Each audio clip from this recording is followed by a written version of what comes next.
واقعا که سچه باشه و بدخشی باشه. البته شاعری کشور خودمان، شاعر دیار خودمان ابراهیم عزیز نوشته میکنه یک شعر است. من اگر یکی دو دقیقه وقت بدین پیدایش بکنم. لهجه شیرین دیار نازنینم تخار است. از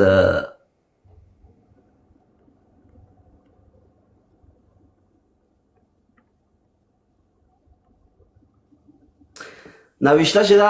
البته شعر لهجه ای است، زبان دری خود ما، البته به لهجه دری. ببخشید. نوشته شده ای دست تو ما گنگس لوندک شدم آخی. ای دست تو ما گنگس لوندک شدم آخی، هم لندغر و شوخ و قپندک شدم آخی. هرگاه که مرا دیدی و تو زود گریختی، ای پشت تو آن مرد دوندک شدم آخی.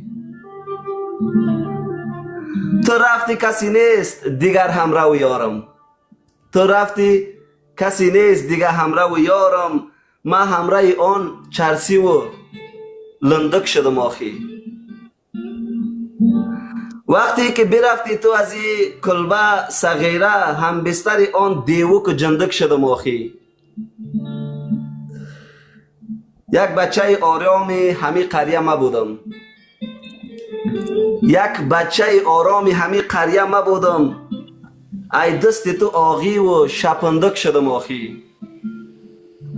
گر شاخه گلی در کف دست تو نبودم، با زلف سیاه تو ما بندک شدم آخی. با کشتن پاره ما برقصیدمت امشب،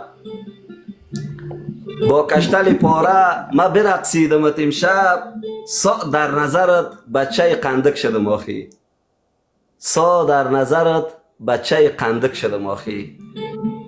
شعر گرفته شده از واجه های دری بدخشان و تخار، مخصوصا سمت چیاب و رستاق. قربان تر شب. اسد عزیز، یک جهان سپاس. سیده بر خودتان تبریک عرض میکنیم به جمع از دوستا و عزیزا و خردمندا، همچنان عزیزایی که تا حال پیام مهدی مرا نشنیدن.